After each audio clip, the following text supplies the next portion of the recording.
Some heroes respond to emergencies. Others create the systems that make response possible. But in a cramped dispatch center in Karachi during the 1990s, Abdul Sattar Edhi had built something unprecedented: the world's largest volunteer ambulance network, answering calls that never stopped coming. Phones rang constantly with reports of accidents, medical emergencies, disasters. Dispatchers sent ambulances racing through chaotic streets to retrieve the injured, the dying, the forgotten. The scale was staggering: over 1,800 ambulances operating across Pakistan, millions of people rescued, thousands of lives saved. Yet the entire operation had begun with one man and one used van purchased with life savings in 1957. Edhi had transformed compassion from an abstract virtue into practical action, creating Pakistan's unofficial emergency service through donations and volunteers rather than government funding.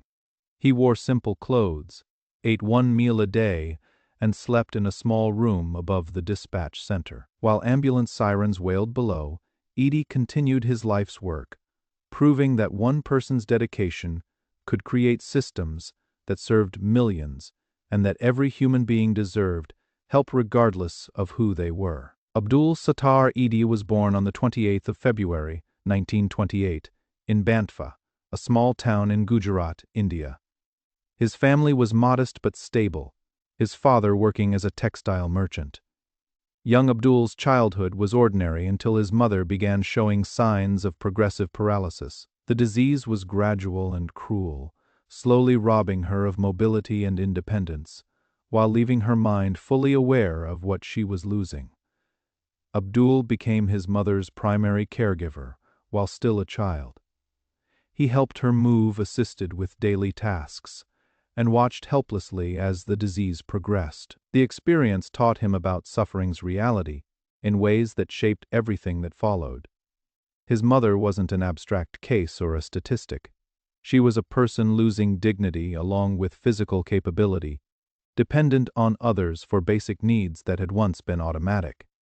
She taught him lessons during those years that would define his life philosophy. She spoke about the importance of serving others, about finding purpose in alleviating suffering, about looking beyond one's own family to help anyone in need. When she died during his teenage years, Abdul grieved but also absorbed the teachings she had impressed upon him through both words and the example of her own suffering. Then came 1947 and the partition of India. The British withdrawal and creation of Pakistan as a separate Muslim state triggered one of history's largest and bloodiest mass migrations. Millions of Muslims fled India for Pakistan while millions of Hindus and Sikhs moved in the opposite direction. The movement was accompanied by horrific communal violence. Neighbors who had lived peacefully for generations turned on each other. Trains arrived at stations filled with corpses. Entire villages were massacred. Edhi witnessed atrocities that haunted him for life. He saw religious hatred transform ordinary people into murderers. He watched families torn apart, children orphaned, communities destroyed. The violence was perpetrated in the name of religion, with each side claiming righteousness while committing unspeakable acts. The experience convinced him that religious and ethnic divisions were artificial constructs, that humanity used to justify cruelty. His family joined the migration to Pakistan, arriving in Karachi as refugees with limited resources. The city was overwhelmed by millions of displaced people seeking shelter, food, and opportunity. Camps housing refugees stretched for miles. Disease spread rapidly in crowded, unsanitary conditions. The new Pakistani government, still forming, struggled to provide basic services. Edhi found work in a wholesale cloth market, earning barely enough to survive. But he also began volunteering at a free dispensary that served the poor. The work was unpaid but meaningful, providing medical care to people who couldn't afford doctors. He learned basic first aid and medicine, developing skills that would prove essential later. The combination of experiences caring for his mother, witnessing partition violence, working among Karachi's poor created the foundation for his life's work. He understood suffering's reality. knew that religious and ethnic divisions caused unnecessary pain, and believed that action mattered more than sympathy. These lessons would guide him as he began building an organization that would eventually serve millions. Karachi in the early 1950s was a city of desperate need and inadequate response. The refugee population remained massive, poverty was widespread, and social services were minimal. Charitable organizations existed, but typically served only specific communities defined by religion, ethnicity, or sect. A Muslim charity helped Muslims. A Hindu organization helped Hindus. Each group took care of its own while ignoring others. Edhi found this approach fundamentally wrong. Suffering didn't recognize religious boundaries. A sick child needed help, regardless of faith. A dying person deserved care whether Muslim, Hindu, Christian, or anything else. The sectarian approach to charity violated everything his experiences had taught him about human dignity and universal suffering. In 1951, he made a decision that would define his life. He would start his own dispensary that would help anyone regardless of religion, ethnicity, sect, or background. No questions asked, no conditions imposed. If someone needed help, he would provide it. The philosophy was simple but radical in a society increasingly divided along religious and ethnic lines. The practical challenge was immediate. He had almost no money. His salary from the cloth market barely covered his own basic needs. But he lived with extreme frugality, eliminating every unnecessary expense. He rented a single small room in a poor neighborhood, using it both as his residence and his dispensary. He ate one meal a day, often just bread and tea. He slept on the floor. Every rupee saved went toward medicine and supplies. His dispensary opened with basic medicines and simple equipment. He treated minor ailments, provided first aid, and referred serious cases to hospitals when possible. Word spread slowly through the neighborhood that a man in a small room would help anyone who came, regardless of ability to pay. The poor began arriving, people who couldn't afford doctors or who had been turned away from other charitable organizations because of their religion or background. Edhi worked his job during the day and ran the dispensary during evenings and nights. He slept little, sustained by conviction that the work mattered. The number of people seeking help grew steadily. His small room became inadequate. He needed more space, more medicine, more resources. But expansion required money he didn't have. He began soliciting donations, explaining his vision to anyone who would listen. Some people contributed small amounts. Others dismissed him as naive or impractical. How could one man with no institutional support make any difference in a city of millions facing overwhelming poverty and need? But Edhi persisted, accumulating small donations that allowed incremental expansion. His personal lifestyle remained unchanged regardless of the organization's growth. He continued living in extreme austerity, wearing simple clothes, eating minimal food, sleeping on the floor. This wasn't performed virtue or public relations. It was genuine conviction that every rupee spent on personal comfort was a rupee not available to help someone in need. The principle would guide him for life. Even as the organization grew to manage millions of rupees, the turning point came in 1957 during a severe flu epidemic that swept through Karachi. The disease spread rapidly through crowded neighborhoods, where the poor lived in close quarters with inadequate sanitation. Thousands fell ill and many died. Hospitals were overwhelmed, unable to handle the flood of desperately sick patients arriving at their doors. Edhi worked constantly during the epidemic, treating patients at his dispensary and trying to help families cope with the crisis. But he witnessed a problem that basic medical care couldn't address. People were dying because they couldn't reach hospitals in time. Karachi had few ambulances, and those that existed charged fees that poor families couldn't afford. Critically, ill patients died at home or in the streets because transport to medical facilities was unavailable. The realization struck him with force. Emergency transportation was as crucial as medical treatment. A hospital bed did no good if a dying person couldn't reach it. Medicine couldn't help someone who expired, while family members frantically searched for affordable transport. The missing link in Karachi's medical infrastructure was emergency response vehicles that would come immediately when called, regardless of the patient's ability to pay. Edhi made a decision that seemed absurd given his limited resources. He would purchase an ambulance and operate it as a free emergency service. The idea was ambitious to the point of delusional. One ambulance in a city of millions? What difference could that make? But Edhi understood that transformative change often began with small, seemingly inadequate steps. One ambulance was infinitely better than no ambulance. He used his life savings and donations he had accumulated to purchase a used van. The vehicle was basic, not a proper ambulance, but a van that could be converted for emergency transport. He couldn't afford sophisticated medical equipment, so he equipped it with basic supplies and a stretcher. He learned to drive, taught himself basic emergency procedures, and began operating Pakistan's first free ambulance service. The work was grueling. Calls came at all hours, day, night, early morning. Someone had been hit by a car. A woman was in difficult labor. An elderly person had suffered a heart attack. A child had fallen from a roof. Edhi would drive through Karachi's chaotic traffic to reach the caller, transport the patient to a hospital, then return ready for the next emergency. Initially, few people knew the service existed, but word spread through communities that a man with a van would come for free when called. The number of emergency calls increased. Edhi found himself constantly responding to crises, sleeping little, sustained by the knowledge that his ambulance was saving lives that would otherwise be lost. The skepticism that had greeted his initial announcement began fading as evidence of the service's value accumulated. Families whose loved ones had survived because of rapid transport to hospitals became advocates. Doctors at hospitals recognized that Edhi's ambulance was filling a critical gap in emergency services.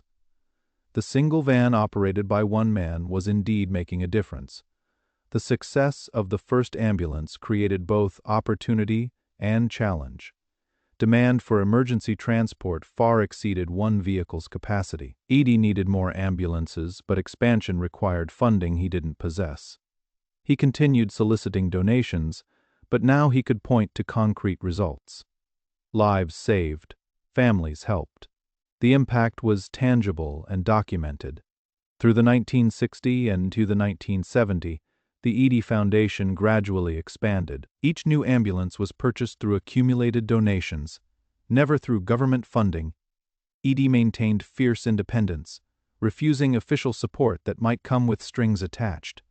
He didn't want politicians claiming credit or bureaucrats imposing restrictions. The foundation would remain autonomous, accountable only to the people it served and the donors who supported it. He recruited volunteers who shared his vision. Young men inspired by his example joined as ambulance drivers and emergency responders. Edhi trained them not just in medical procedures, but in the philosophy that everyone deserved help regardless of who they were. The volunteers worked for minimal pay or sometimes no pay at all, motivated by purpose rather than income. Centers were established throughout Karachi and eventually across Pakistan. Each center operated an ambulance service, but also provided additional services that Edhi recognized were needed. Shelters for the homeless gave people a safe place to sleep. Orphanages housed abandoned children. Homes for women provided refuge for those fleeing domestic violence or abuse. Edhi addressed a particularly heartbreaking problem with characteristic pragmatism. Unwanted babies, particularly girls, were often abandoned in dangerous places, trash heaps, roadsides, public bathrooms where many died from exposure or were attacked by animals. Rather than condemn the desperate mothers who made these choices, Edhi installed hulas, cradles placed outside Edhi centers where babies could be left safely. No questions asked, no judgment passed. The babies left in jihulas were taken in, cared for, and either raised in Edhi homes or placed for adoption. The services multiplied as needs became apparent. Maternity centers helped women give birth safely. Rehabilitation facilities provided care for drug addicts attempting recovery. Soup kitchens fed the hungry. Blood banks collected donations for emergency transfusions. The Edhi Foundation was transforming from an ambulance service into a comprehensive social welfare organization addressing multiple dimensions of poverty and need. The growth created organizational challenges, managing hundreds of volunteers, operating centers across the country, maintaining vehicles and facilities, and ensuring quality standards required systematic administration. Yet Edhi maintained the personal touch, visiting centers, meeting with volunteers, and personally responding to emergencies when possible. He refused to become a distant administrator, insisting on remaining connected to the direct work of helping people. Throughout this expansion, Edhi's personal lifestyle remained unchanged. He lived in a small apartment above the foundation's main office in Karachi. He owned 2 sets of simple clothes, washing one while wearing the other. He ate basic food, often at the foundation's free kitchen, alongside people seeking help. He refused salary, living on the minimal amount necessary for survival. Every resource was directed toward expanding services rather than personal comfort. In 1965, Abdul Sattar Edhi married Bilquis Edhi, a nurse who had been volunteering at the foundation. The marriage was both personal partnership and professional alliance. Bilquis shared Edhi's commitment to serving others and his willingness to sacrifice personal comfort for the mission. She brought skills and perspective that complemented his vision and relentless work ethic. Bilquis took primary responsibility for women's services, managing shelters for abused women, homes for abandoned girls, and maternity centers. In conservative Pakistani society, many women couldn't seek help from male social workers or discuss problems with men outside their families. Bilquis provided access to services for women who needed help but couldn't approach male-run organizations. The complementary partnership strengthened the foundation substantially.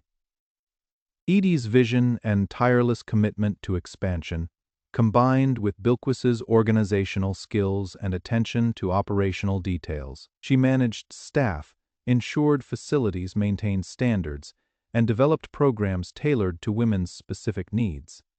Together, they created an organization that served all of Pakistani society rather than just portions of it.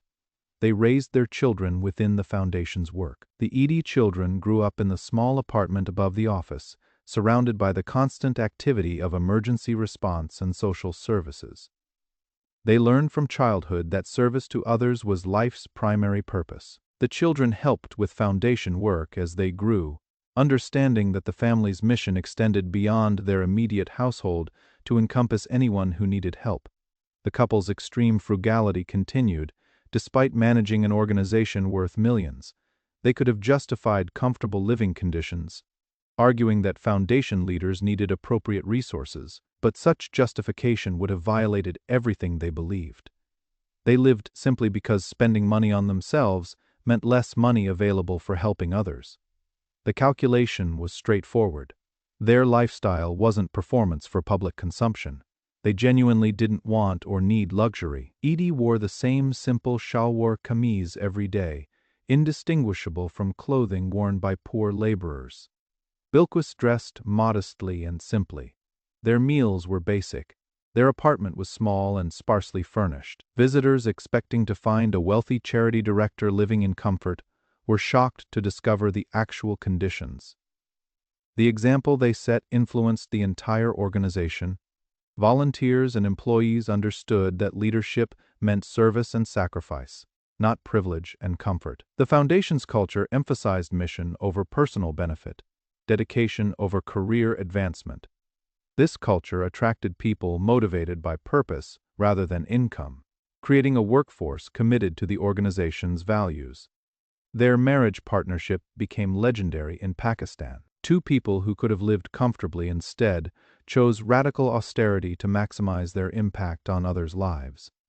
They demonstrated that commitment to serving humanity could take concrete form in daily choices about how to live, what to own, and where to direct resources. The partnership lasted over 50 years, built on shared values and complementary strengths that transformed individual dedication into institutional impact. The Edhi Foundation's greatest visibility came during disasters when the organization's capabilities were tested at scale. Pakistan faced frequent natural disasters and human-caused tragedies, earthquakes, floods, terrorist attacks, industrial accidents. In each crisis, Edhi ambulances and volunteers arrived first, often before government services, providing emergency response that saved thousands of lives. The 1985 Punjab earthquake demonstrated the Foundation's capacity for large-scale disaster response. When the earthquake struck, killing thousands and leaving tens of thousands injured, Edhi immediately mobilized ambulances and volunteers. While government agencies struggled with bureaucracy and coordination, Edhi's organization began retrieving injured people from collapsed buildings, transporting them to hospitals, and providing emergency assistance to devastated communities. The 2005 Kashmir earthquake, far more devastating, killed over 70,000 people and left millions homeless. Edhi Foundation ambulances were among the first responders, working in treacherous mountain terrain to reach isolated villages. Volunteers retrieved bodies, transported injured survivors, and provided emergency supplies to communities cut off from government assistance. The Foundation's response was faster and more effective than official government efforts, demonstrating that a private charity could outperform state agencies in emergency situations. The 2010 floods affected over 20 million people, one of the largest natural disasters in modern history.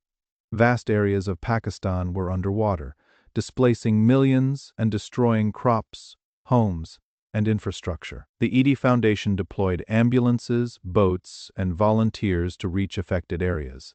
They rescued people trapped by floodwaters, provided medical care, distributed food and supplies, and helped families find temporary shelter. Terrorist attacks, increasingly common in Pakistan from the 2000s onward, created different challenges. Bomb blasts, shootings, and suicide attacks killed hundreds annually. Edhi ambulances responded to these tragedies with the same commitment they brought to natural disasters, retrieving the dead and wounded regardless of the security risks. The Foundation's ambulances became familiar sights at attack scenes, their presence a grim reminder of Pakistan's security challenges. The Foundation's effectiveness created an uncomfortable reality. A private charity funded by donations was providing essential emergency services that should have been government responsibilities. The Pakistani state, despite collecting taxes and maintaining large bureaucracies, could not or would not create emergency response systems as effective as what Edhi had built through volunteer effort and donated funds. Citizens recognized this paradox. When emergency struck, people called Edhi Foundation dispatch before calling government services, knowing that Edhi ambulances would arrive faster and provide better assistance. The Foundation had become Pakistan's de facto emergency service, filling gaps that government agencies left open. The scope of operations was staggering, retrieving bodies from disaster sites often in dangerous conditions, transporting injured people to hospitals across vast distances, providing temporary shelter for displaced families, distributing food and supplies to people who had lost everything. Each disaster required mobilizing hundreds of volunteers and dozens of ambulances, coordinating complex operations across chaotic environments, and sustaining efforts for weeks or months as communities struggled to recover. Abdul Sattar Edhi's personal philosophy was as radical as his organizational accomplishments. He rejected wealth despite managing resources worth millions. His famous 2 sets of clothes, one being worn while the other was washed, symbolized his commitment to extreme simplicity. He ate meals at the Foundation's free kitchen, sitting alongside the poor and homeless, consuming the same simple food provided to anyone who came hungry. He refused honors and awards unless they came with donations for his work. Recognition that didn't translate into resources for helping people was worthless to him. He accepted international recognition when it increased the Foundation's visibility and fundraising capacity, but showed no interest in personal glory. The work mattered, not credit for the work. His outspoken criticism of religious extremism, sectarianism, and nationalism made him controversial. In a society increasingly divided along religious and ethnic lines, Edhi insisted that humanity transcended such divisions. He condemned religious leaders who preached hatred, criticized politicians who exploited sectarian tensions, and rejected nationalism that created artificial barriers between people who shared fundamental human needs. These stances made him beloved by many but hated by others. Religious extremists threatened him, viewing his non-sectarian approach as heresy. Nationalist politicians criticized him for helping everyone regardless of citizenship or ethnicity. Government authorities harassed him, arresting him multiple times on dubious charges, suspicious of his independence and influence. Edhi responded with characteristic defiance. He refused to moderate his positions or compromise his principles. The threats didn't stop him from operating the foundation according to his values. The arrests didn't silence his criticism of injustice and corruption. He understood that speaking truth to power came with risks, but believed that remaining silent would betray everything he had built. His lifestyle philosophy extended beyond personal asceticism to a comprehensive worldview about human purpose and social responsibility. He believed that accumulating wealth was meaningless when people were suffering. He argued that religious rituals were worthless if not accompanied by service to humanity. He insisted that every person, regardless of religion, ethnicity, or background, deserved dignity and assistance. The simplicity of his message made it powerful. Help people who need help, reduce suffering where you encounter it, treat everyone as deserving of compassion and care. The philosophy wasn't complicated or intellectually sophisticated, but translating it into sustained action across decades required extraordinary dedication. His appearance was deliberately ordinary. He dressed like a poor laborer, indistinguishable in a crowd from the people he served. When giving interviews or meeting with officials, he wore the same simple clothes he always wore.